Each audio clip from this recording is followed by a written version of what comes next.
Hi there, Mauritiana here, founder of the Mindsight Academy, neuro coach to executives, leaders, managers, entrepreneurs, and I'm also a neuro leadership trainer using insights from neuroscience to help you flourish and exceed expectations.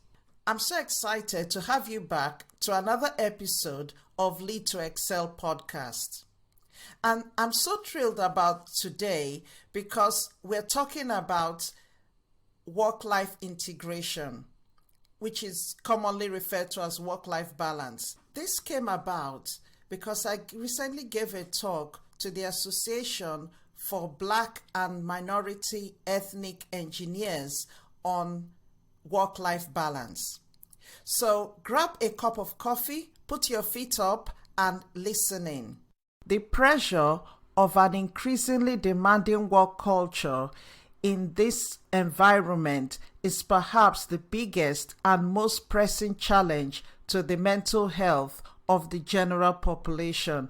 And the cumulative effect of increasing working hours is having such an important effect on the lifestyle of so many people, which is now evidently proving to be damaging the mental well-being of so many.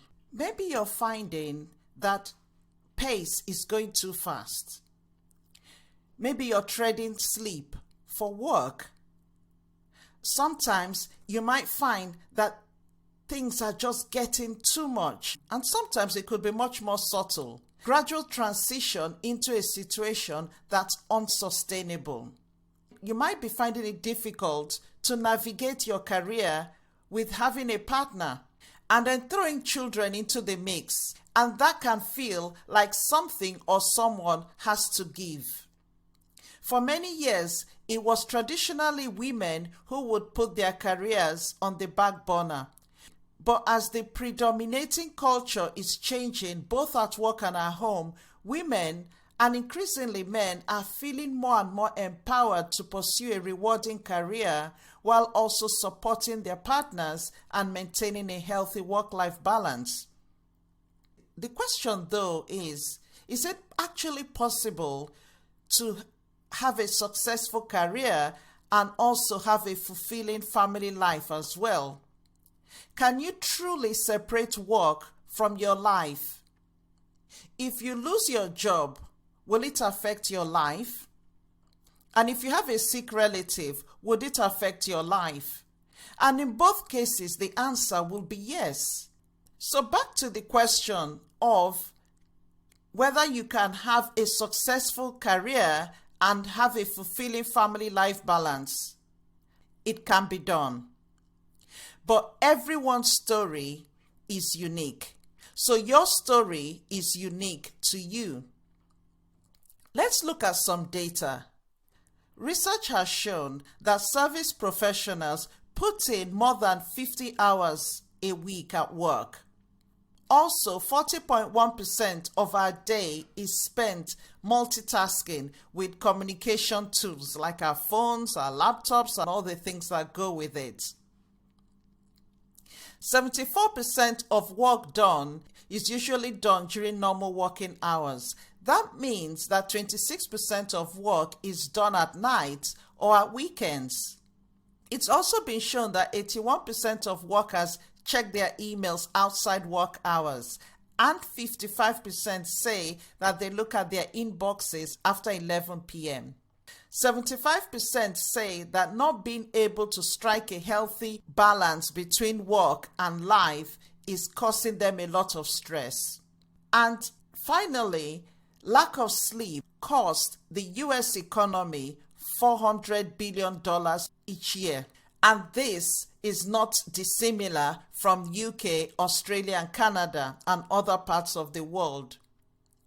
So how can you then achieve a work-life balance with all these things going on? But first, let's look at some common misconceptions about work-life balance. The first is more work is better. A lot of people believe that the more work you do, the better it is for your career. So that is in the sense that you have to really work so hard to be able to achieve excellence or rise in your career. That's one of the main misconceptions that takes people away from achieving the work-life balance they desire. The other thing is the ideal worker. What is an ideal worker? In many organizations, the ideal worker is the one that comes in at 7:30 or 8 and works till about 8 p.m., 7 p.m., 8 p.m. You find that a lot of leaders are leaving work quite late, which then, in a lot of cases, unconsciously puts pressure on workers to then stay later as well, because they don't want to be the one leaving early while their boss is still left at work. So there's that misconception that to be an ideal worker, you've got to really be there, putting in all the hours to show that you're great. The next misconception is that the less hours you work, the happier you will be. So that's the other perspective now, that work less and you feel happier. The other misconception now is that the perfect 50-50 split is possible between work and life. So now that we've kind of got those misconceptions out, I'm going to address quite a lot of them as I go along so you can see why I've called them misconceptions. Why do we need a work-life balance? I asked this question recently. A lot of things they said were well-being, cultivate better leaders, the ability to stay engaged for longer, being able to be profitable, happiness was another one, effective decision makers, positive relationships and collaboration, and then being able to be creative and innovative. So these are some of the reasons people gave for wanting the work-life balance. And when you really look at all these things, what it actually comes down to is that a work-life balance helps reduce stress and also prevents burnout in the workplace. So now let's kind of look at stress. I've done a podcast on how to overcome anxiety and overwhelm at work. And we touched quite a bit on stress there. Now, chronic stress can negatively impact mental health because it's linked to higher risk of depression, anxiety, and insomnia. And also, it leads to loss of productivity. Sometimes feeling a bit of stress and then having the feeling dissipate can also be a sign of a good work-life balance, because a bit of stress, as we know now, can actually be a good motivator. The problem is that when your body is always in that hyper-aware state, or you feel that you can no longer cope, that's where there's a problem. That's what leads to the chronic stress that then creates a lot of the overwhelm and burnout. But how do you now draw the line? The fact is that it's about achieving the right mix of business and personal life that is right for you specifically. So it's not looking at what's right for everyone, it's knowing what's right for you. Life balance is a perceived state. Only you know when your life is or is not in balance. And you find that it's when you feel out of control of your time that you then feel that your life is out of balance.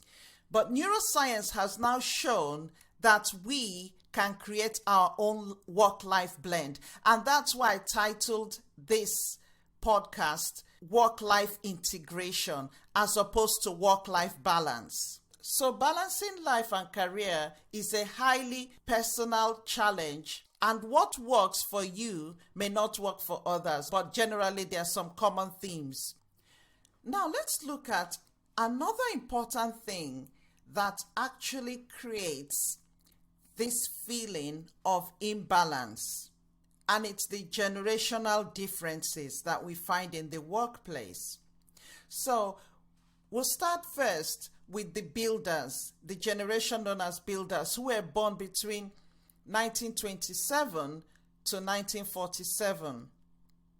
Now, this group of people, for them, formality and rules are important. Hierarchy, respect for authority, and being formally recognized in their ability or their status. Now, for this group of people, the belief for them is that they live to work and they value hard work. And you find company loyalty in this group of people. These are the age group that finish school, go into the workplace, and could stay in one job for the whole of their career, or maximum 2 jobs. We could say the common stereotype belief for this group is builders believe promotions, raises, and recognition should come from job tenure. So the longer they stay in the job, the more they give into the job, then the more they should be able to rise. What you find in this age group is that belief that the longer they stay, then they should be honored for really length of stay, or technically how much they've put in. Then you got the baby boomers who were born between 1946 and 1964. And for this group, financial security is very important. Job security, baby boomers are very driven and they also live to work. The baby boomers you find tend to be resistant to change, but you also find company loyalty amongst them. Baby boomers, technically, the belief here is that they are not tech savvy, and work ethic is measured in hours worked, very similar to the builders as well. Then the Generation X, who are born between 1965 to 1982, embrace change, informality. This generation were the first ones to come up with the whole concept of work-life balance. This group love ongoing feedback, but the difference also here is that they work to live and not live to work. And they lack company loyalty. The Generation X questions formal authority, and they also tend to reject rules. And then now we have the millennials, who were born from 1983 to 2001, and these are the group who are now coming into the workforce now. And they are the ones that are born into the social media age. They're globally conscious, but for them, work has to be meaningful. This group, the millennials, are not driven so much by money, but it's work being actually meaningful. Quick information access, and for them, also being able to have flexibility at work is important. And here you find that feeling connected, having relationships is important to this group of people. And you tend to find a lot of stereotypical thinking towards the millennials, being that millennials are lazy and feel self-entitled, and the millennials like to job hop.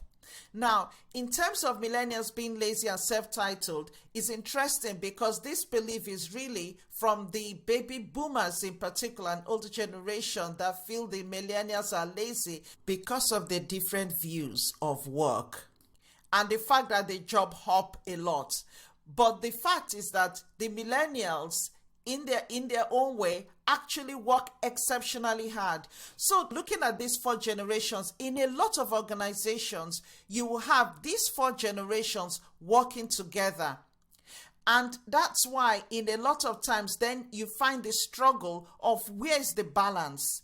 Now for leaders and organizations, you need to be able to incorporate the mindset of these generations appropriately to enable you get the best out of them.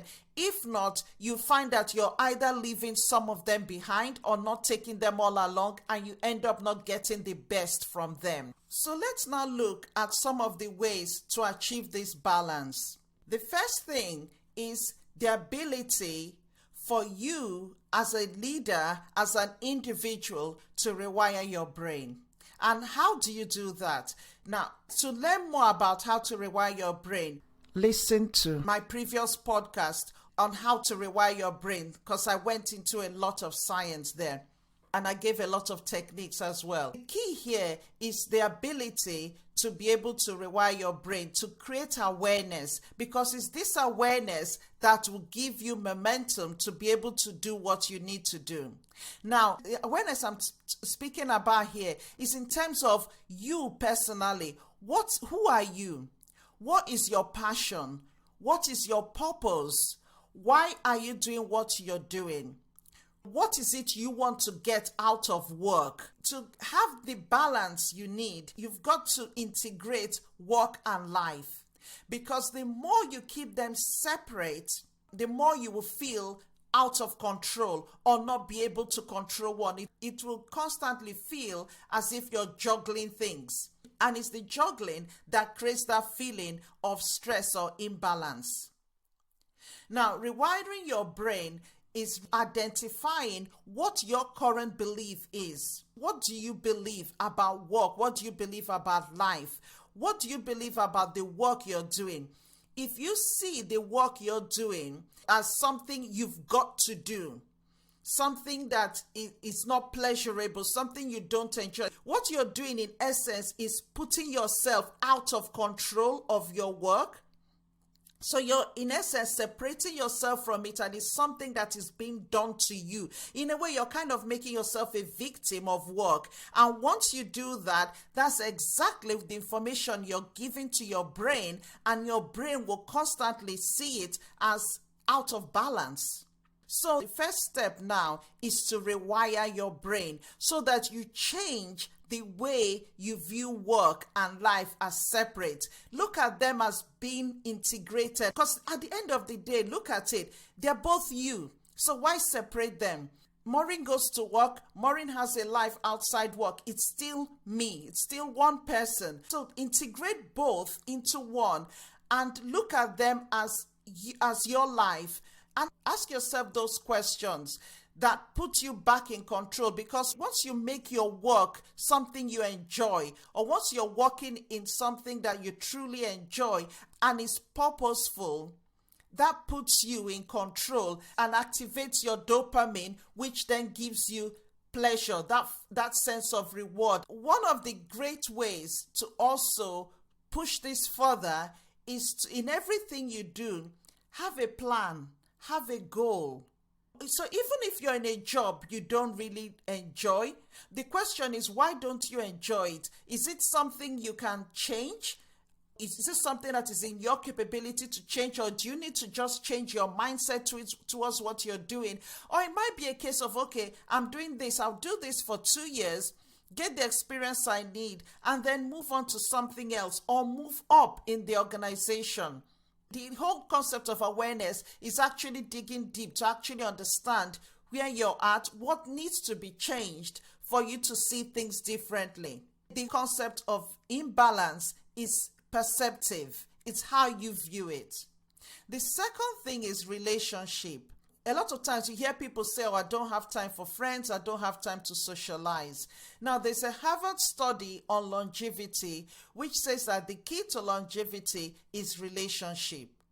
We've got to build that social support network. Now, the brain is a social organ, and the brain craves relationship, craves that connection. And that's why now you're finding a lot of organizations are picking this up. And if you're not, as a leader, as an organization, you've got to. A lot of people enjoy the relationship at work because they connect with people. Those that don't have anyone to talk to, you find them constantly at work. So the brain, like I said, is a social organ, and it needs to be able to connect with people. And research has now shown that people that have relationships, that have friends, that have family, that they tend to live longer than people that are lonely. And in terms of being lonely, it's also how you perceive yourself, because you could actually be surrounded by people but still be lonely as well. Having relationships or having people that you connect with is very important. And that will actually help you look at things differently, but also have a diverse life, as opposed to just focusing on one thing or one area that is probably not going as well as you want it to. Now, neuroscience has shown us that there's a direct connection between stress, attitude, and the health of chromosomes. Now, chromosomes hold the genes that rebuild and repair our bodies, and they are capped by organic structures that are known as telomeres. Telomeres themselves are responsible for keeping our chromosomes healthy and help them work properly. So they're similar to a tape that binds a frayed rope end together. And if these telomeres deteriorate, our chromosomes begin to rearrange themselves and produce abnormal cells that can cause cancer. Also, destroyed or shortened telomeres make healthy cells age faster, which then causes a host of age-related diseases that can shorten people's lifespan. Now, what causes telomeres to fray and shorten? And the answer in most cases is the production of stress hormones. Stress hormones shorten telomeres. So the length of telomere is directly related to the amount of stress that a person is under and also the number of years that you've endured stress. I don't know if you've ever come across someone who, when you're told the person's age, they actually look 10 years, 20 years older than they actually are. Especially someone that has been going through a lot of chronic stress over a long period of time. And in most cases, this is the reason. Because the telomeres are affected by stress, they become shortened and kind of deteriorate, ends up causing these age-related issues where people then actually age quicker. If you look through one of my previous blogs, you find that it affects longevity. Now, we know from also previous podcasts that I've done that neuroplasticity, which is the fact that neurons can be recreated, we now know that damaged telomeres can also be repaired. So basically, in a nutshell, changing the way you think about and relate to the world for just 2 or 3 months is sufficient to actually generate a noticeable effect at the molecular level.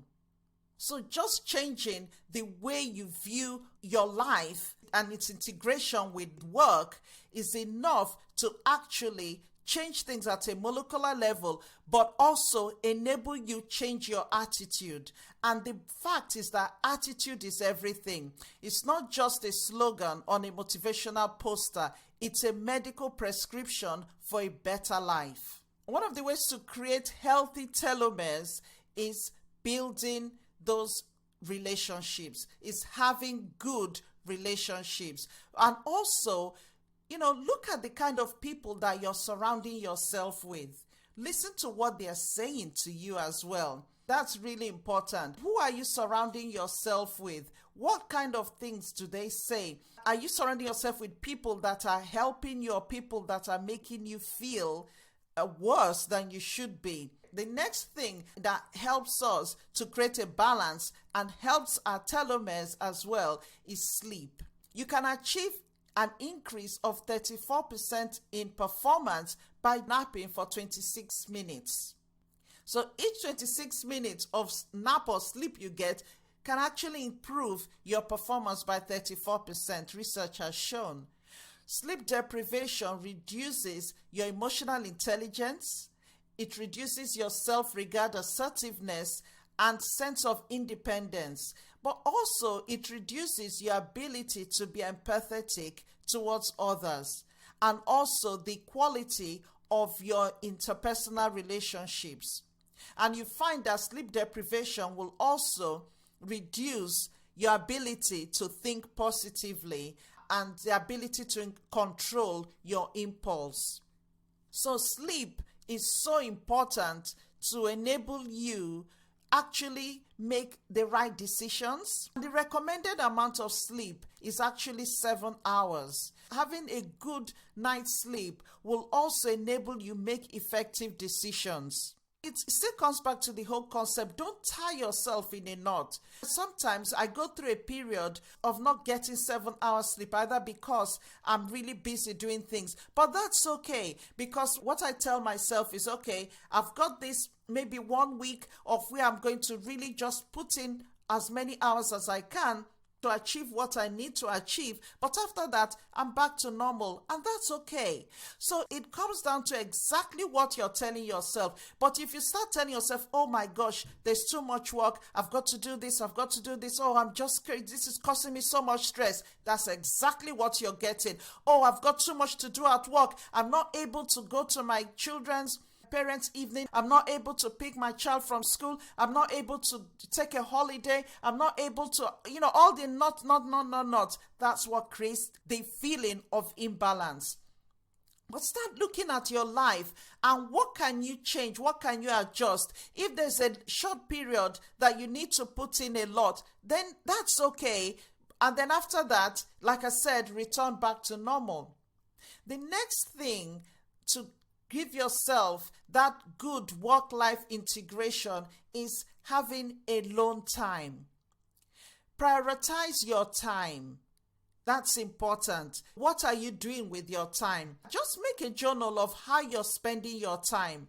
Are you spending your time more reading emails and responding to emails than doing the work you're meant to do? Checking exactly what you're doing with your time will make a difference. We've looked at the statistics or data that says that a lot of people do a lot of work outside home, and you find people that say that I can't do much work at work because I keep getting interrupted, so I do most of it when I get back home. No, when you're at work, that's the time to then look at what is it that is taking most of your time. Is it people interrupting you? Is it you interrupting yourself by emails? Are emails coming and then you leave what you're meant to do and go and read emails? Then just create time and say, okay, when I get into work at 9 o'clock, I'm going to read emails. And then at 9:30, I'll get onto the work, and at 2 p.m., I'll look at emails again. Just create a plan for yourself of what you're going to do. So look for those things that are wasting your time and then do something about it. Are there meetings you have to go to that you find that you're going to one meeting to discuss another meeting? Then maybe it's time to cut down on the meetings. And if it's something you can't do yourself, or you've got to speak to either someone above you, then have that conversation with the person. I find that attending this meeting is not really beneficial for me. There are things I could be doing that will be more beneficial. Can you have a look at it and say, okay, maybe I can send someone to attend this meeting while I carry on and do some other that are priority. Just have those conversations, but also have time alone for yourself. Make out time. For me personally, I love going to the spa, and it's something that I treasure. For you, it might be playing golf. I love reading. For me, reading as well is a alone time. It could be just going to have your nails done. It could be going to the barber to have your hair cut, or even exercising. Whatever it is, have that time. Have time with friends, but also, importantly, have time for yourself. Time you can just stay and think and just appreciate yourself. So alone time is the key to restoring balance in your life. And that time for yourself is so vital. Another important point is having boundaries. Be comfortable saying no. You don't have to take on things. A lot of people can't say no, either because they don't want people to think they're mean or they're not kind. Be empathetic towards people. Be caring towards people. But you can't let what other people think about you rule your life. I always ask people that I coach, whose life are you living? Are you living your own life, or are you living somebody else's life? Are you living a life of what people expect you to do, or what somebody expects you to do? And we adults, especially parents, there's something I heard recently which really resonated with me, and I went, this is so true. As an adult, we can't go backwards. We should only go forwards. So don't drag your children to the past, to where you are at, or to your past. Move ahead with your children. Find out what the future is and move forward with your children. But stop dragging them backwards to your own past. Or in my time, this is what we did, so this is what you've got to do. Don't do that. Having worked in education for a few years, I find it so interesting where a parent comes with a child and you find the teachers trying to explain to the parent that this path would be great for the child. And the parents are so adamant, no, they've got to study engineering, they've got to study law. That is what my parents expected of us, so this is what you've got to do now. No, stop dragging them into your past. Move into the future with the children to actually help them.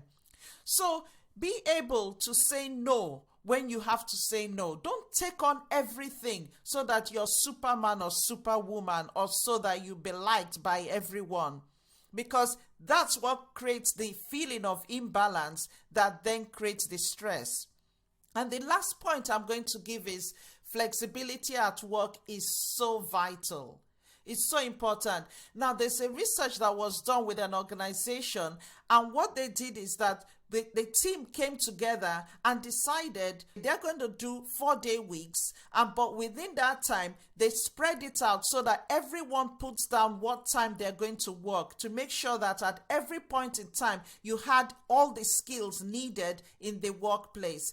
And it worked absolutely perfectly. When they then went back to look at the data, they found that performance increased, customer service increased. Customers actually said that the staff were actually more caring and listened better to them.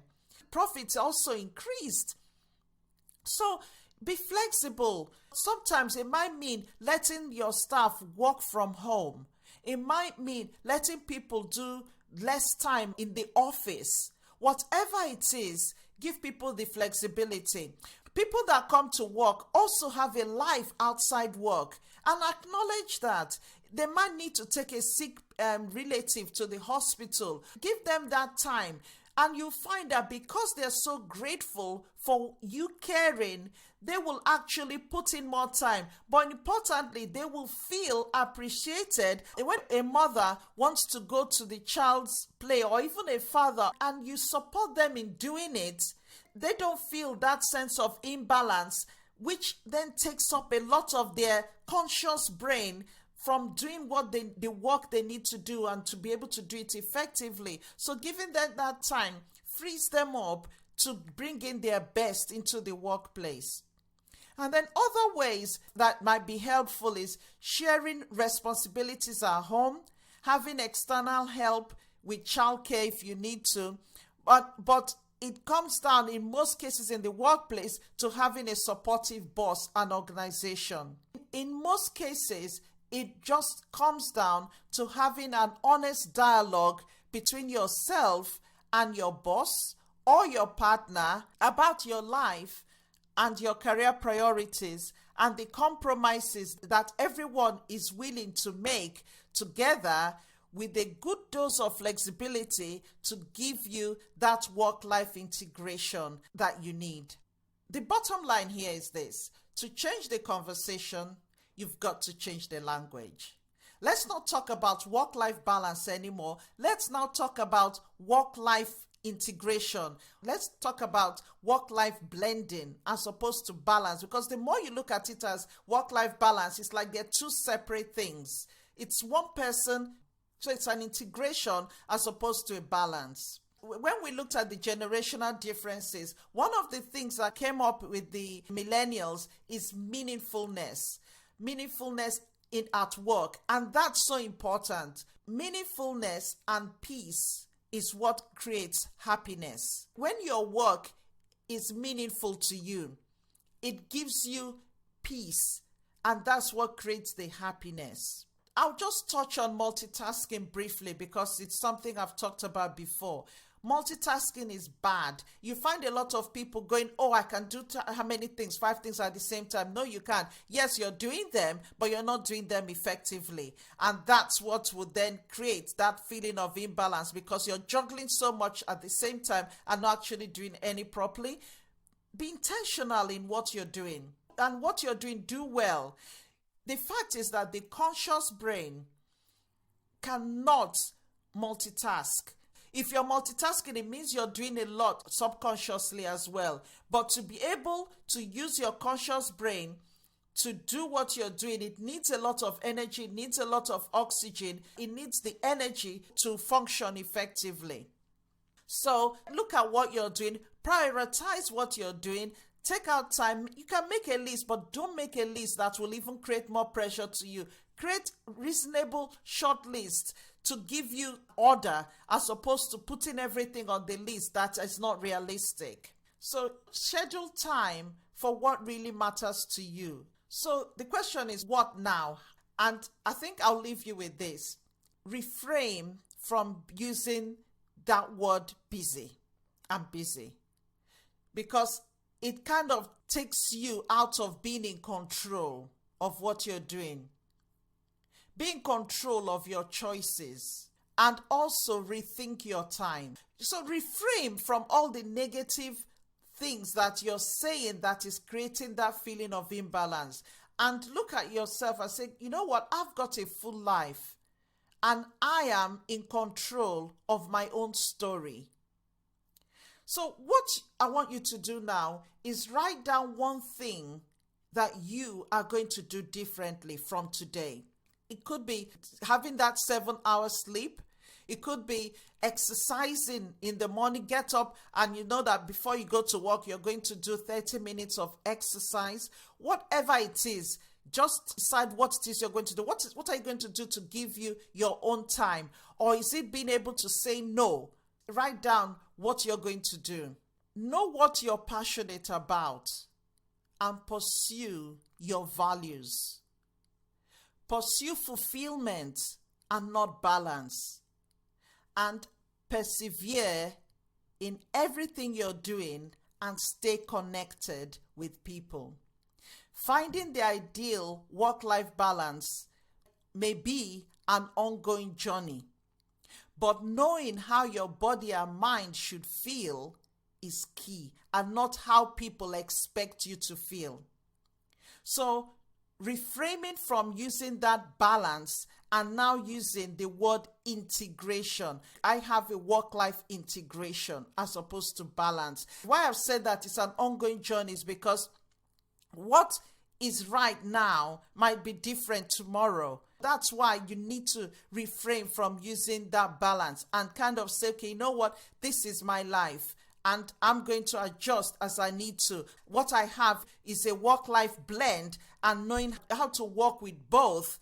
But the important thing is that in anything I'm doing, it's meaningful to me and I'm in control. Because all this is what will give you the empowerment to actually take that control back of your life. So you're living purposefully as opposed to living completely out of control. So work-life integration is your belief that your personal and work lives are properly balanced, and it's spending enough time achieving your goals and devoting time to the people and activities that you love. Thank you once again for tuning in, and remember that the human cost of unmanaged work-related stress is extremely far-reaching. The key way to protect your mental health against the potential detrimental effects of stress and anxiety is to ensure you have a healthy work-life integration. If you want further help on maintaining this balance and getting the integration, contact me at info@maurinciana.com. I've put the link in the description section. You can also visit our online academy at the mindsiteacademy.com to look at further online courses that you can take at your own pace. So 3 things before we finish today. Remember to subscribe to this podcast. If you haven't, make sure that you click that subscribe button wherever you listen to this podcast so that you don't miss out on any episode, but also when I release bonus episodes, you get the notification as well. Please remember to leave a review or comment or even a question. Finally, Remember to tune back in next week to hear another exciting episode. So look forward to seeing you next week, and have a fantastic week.